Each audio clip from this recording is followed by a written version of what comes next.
स्वाति, मुझे लग रहा है कि आज डेफिनेटली अच्छी खासी बाइंग हो चुकी है, लेकिन अगर एफआईआईज की बिकवाली कंटिन्यूसली रहती है, आज भी उन्होंने 3,000 करोड़ का कैश मार्केट सेल ऑफ किया है।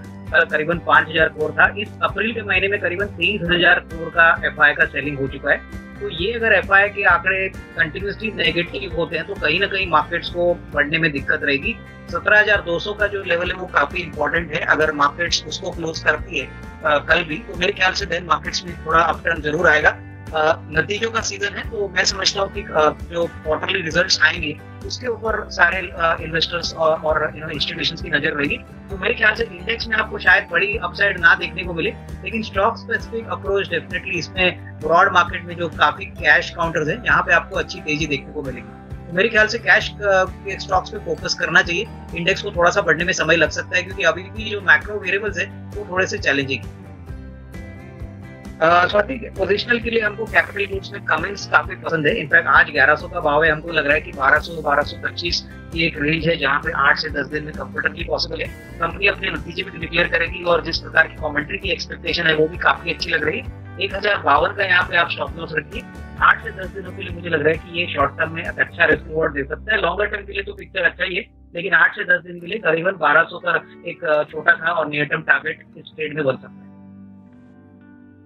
मुझे लग रहा है कि इन्फोसिस में अगर इनका नजरिया कम से कम 6 से 12 महीना है तो ये जरूर बाउंस बैक होगा। शॉर्ट टर्म में थोड़ी दिक्कतें होंगी, क्योंकि एट्रिशन लेवल 28% बढ़ी है तो मार्जिन में प्रेशर आएगा। बट अगर इनका नजरिया कम से कम 6 से 8 महीने का है तो मुझे लग रहा है कि इनको पोजीशन होल्ड करनी चाहिए। मुझे लग रहा है कि करीबन 1900 या 2000 का भी टारगेट पॉसिबल है। तो आईटी जरूर बाउंस बैक होगा, लेकिन हो सकता है कि शॉर्ट टर्म में थोड़ी वोलेटिलिटी। मेरे ख्याल से देखिए, कल नतीजे आएंगे, हो सकता है कि नतीजे थोड़े से कमजोर हो, क्योंकि इन्फ्लेशनरी इम्पैक्ट तो इनके ऊपर भी लगेगा।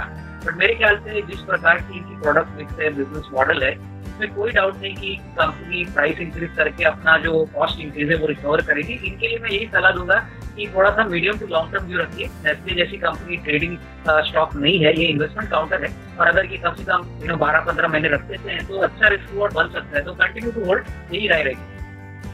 मुझे लग रहा है कि स्वाति, अभी इंटरेस्ट रेट साइकिल बढ़ने की पूरी तरह से गुंजाइश है। इंटरेस्ट रेट साइकिल बढ़ती है तो ऑब्वियसली हाउसिंग फाइनेंस कंपनीज को फायदा होगा। और सबसे बड़ी बात, एलआईसी का पेरेंटेज इस कंपनी में, हमको लग रहा है कि ये तीसरी बड़ी हाउसिंग फाइनेंस कंपनी है। काफी अच्छी लोन बुक ग्रोथ है और आने वाला साल इनके लिए अच्छा रहेगा। रियल एस्टेट में जिस प्रकार से हमने तेजी देखी है उसका बेनिफिट इस कंपनी को जरूर मिलेगा। तो कंटिन्यू टू होल्ड। इनका कॉस्ट प्राइस और मार्केट प्राइस से कोई ज्यादा फर्क नहीं है। तो साल भर में मुझे लग रहा है कि 15 से 18% की अपसाइड पॉसिबल है, तो यहाँ पे होल्ड करें। आई थिंक एचयूएल में भी देखिए शॉर्ट टर्म में थोड़ी चैलेंजेस रहेंगी, क्योंकि कंपनी के मैनेजमेंट ने कॉशियस कमेंट्री दी है। रॉ मटेरियल प्राइसेस बढ़े हैं, वॉल्यूम ग्रोथ भी शायद इस क्वार्टर में कम आ सकता है। बट हमारा मानना है कि अगर ये स्टॉक थोड़ा सा गिरता है तो इसको चिंता करने की बात नहीं होनी चाहिए। ये स्टॉक डेफिनेटली एक मार्केट लीडर है एफएमसीजी में। तो अगर लंबी नजरिया है तो होल्ड करिए। शॉर्ट टर्म में हमको लगता है कि शायद थोड़ी बहुत कमजोरी आ सकती है, क्योंकि रिजल्ट आने वाले जो है वो शायद थोड़े से उम्मीद से खराब आते हैं। देखिए, मुझे लग रहा है कि इन्होंने थोड़ी ऊपरी लेवल पे स्टॉक जरूर खरीदा है, लेकिन अगर नजरिया इनका 1.5-2 साल का है तो artificial learning, machine learning as well as जो आईटी के हायर एंड प्रोजेक्ट है वो एलएनटी टेक्नोलॉजीज करती है। ऑर्डर बुक भी काफी अच्छी है। तो मेरा मानना है कि ये कंपनी डेफिनेटली को अच्छा पैसा बनाएगी अगर 1.5-2 साल का नजरिया है। शॉर्ट टर्म में हो सकता है, थोड़ी सा लॉन्ग टर्म का निवेश इन्होंने किया है, तो कंटिन्यू टू होल्ड और इसमें कोई पैनिक करने की जरूरत नहीं। ये भी स्वास्थ्य एक अनलॉकिंग स्कीम है, अभी नॉर्मल सी आ रही है, कोविड निकल गया है। तो हमको लग रहा है कि FY23 में जो ट्रेन का जो मूवमेंट है वो अभी नॉर्मलाइज होगा।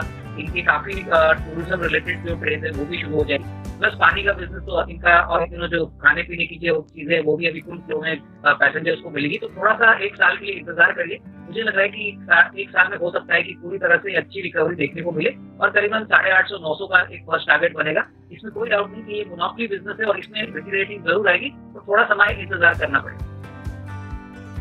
टीसीएस में करंट लेवल बहुत ही अट्रैक्टिव है। देखिए, बायबैक के बाद ये शेयर थोड़ा सा गिरा है, लेकिन जिस प्रकार की कमेंट्री और जिस प्रकार का कैश जनरेशन टीसीएस हर क्वार्टर में करता है, हमको लग रहा है कि देखिए ये शेयर अगर कोई 1.5-2 साल रखता है तो बहुत अच्छा रिवॉर्ड बन सकता है। शॉर्ट टर्म में हो सकता है कि आईटी का सेंटीमेंट थोड़ा वीक है, तो इस स्टॉक को भी मार्केट ने बिठा दिया है। बट अगर साल 1.5 साल की बात करें तो इस लेवल से भी अच्छा पैसा बन सकता है। तो कंटिन्यू टू होल्ड, यहाँ पे लॉस बिग वाली ना करे, और ज्यादातर यहाँ पे मीडियम टर्म व्यू रखे। शॉर्ट टर्म में हो सकता है कि स्टॉक थोड़ा सा अंडर परफॉर्म करे। एमएमटीसी में भी हमको लग रहा है कि देखिए यहाँ पे बहुत बड़ा स्ट्रेटेजिक सेल हो चुका है, और इसका फायदा ऑब्वियसली एमएमटीसी के शेयर होल्डर्स को मिलेगा। हम समझते हैं कि यहाँ पे भी ये एक स्ट्रेटेजिक कंपनी है गवर्नमेंट ऑफ इंडिया की, जो मेटल और ट्रेडिंग में काम करती है। एक्सपोर्ट्स में काफी बड़ा योगदान है। तो यहाँ पे भी अगर 6 से 12 महीने की अवधि ये पकड़ना चाहते हैं तो यहाँ पे डेफिनेटली नॉट ओनली इनकी कॉस्ट प्राइस पर थोड़ा सा मुनाफा बन सकता है। तो यहाँ पे भी होल्ड की रहे। इसमें आपको FY23 में अच्छे नंबर्स आएंगे, उसके बाद यहाँ पे अच्छी तेजी देखने को मिलेगी। देखिए कोल इंडिया बहुत समय के बाद एक अच्छा आउट परफॉर्मेंस दिखा है। कोल की कीमतें पिछले साल करीबन 70 की है। अभी भी कोल का बहुत बड़ा शॉर्टेज है, और जिस प्रकार की इनकी मोनोपोली है, जिस प्रकार का इनका ज्योग्राफिकल नेटवर्क है, मुझे लग रहा है इनको होल्ड करना चाहिए। करीबन 225-230 का एक नियर टर्म टारगेट बनता है, तो तब तक मेरे ख्याल से होल्ड करें। HDFC बैंक को होल्ड करना चाहिए। हालांकि अभी हाल ही में स्टॉक काफी निचले लेवल छू चुका है, लेकिन HDFC बैंक का मर्जर HDFC के होने के बाद एक बहुत बड़ी एंटिटी बनेगी, और मार्केट डेफिनेटली इसको रीरेट करेगा। रही बात विप्रो पे, तो मुझे लग रहा है कि विप्रो 5G के लिए बहुत अच्छा वेल पोजिशन स्टॉक है। हो सकता है कि पहले एक क्वार्टर में शायद मार्जिन प्रेशर हो, क्योंकि एट्रिशन यहाँ पे भी आ सकता है। बट डेफिनेटली अगर किसी को लंबा व्यू रखना है तो विप्रो में डेफिनेटली निवेशित रहिए। और SBI कार्ड्स में हमको लग रहा है कि जिस प्रकार की नॉर्मल से अभी पोस्ट कोविड हो रही है, कार्ड्स की यूसेज बढ़ेगी। ये सेकंड लार्जेस्ट प्लेयर है HDFC बैंक के बाद, तो यहाँ पे भी निवेश करने की राय है। अगर किसी को खरीदना भी है करंट लेवल्स पे, तो भी अच्छा निवेश का मौका है। जिनके पास है वो होल्ड करें। स्वाति, जो इन्वेस्टमेंट पिक मुझे आज पसंद है वो PSP प्रोजेक्ट्स है। आज ही इस कंपनी को करीबन 940 करोड़ के फ्रेश ऑर्डर्स मिले हैं। करीबन टोटल ऑर्डर बुक 1800 करोड़ का है, और कंपनी गुजरात बेस्ड है। बहुत ही दमदार काम उन्होंने पिछले 2-3 साल में किया है, और करंट ईयर में हमको लग रहा है कि करीबन 150 करोड़ का प्रॉफिट आएगा, जो पिछले साल करीबन 80 करोड़ था। करीबन 40 रुपए की अर्निंग इस साल आएगी, और अगले साल दैट इज FY23 के लिए हमको लग रहा है कि करीबन 53 रुपए का अर्निंग्स आएगा। तो उस हिसाब से कंपनी काफी अच्छी है, कंपनी बिल्कुल कर्जा मुक्त है। तो यहाँ से करंट भाव से अगर कोई खरीदता है तो 6 से 8 महीने में हमको लग रहा है कि 675 का टारगेट प्राइस पॉसिबल है। तो बहुत ही बढ़िया विकल्प कंस्ट्रक्शन स्पेस में, और बहुत ही वैल्यूएशन अट्रैक्टिव है। तो यहाँ पे जरूर खरीदना चाहिए। Target price 675, time frame 6 to 8।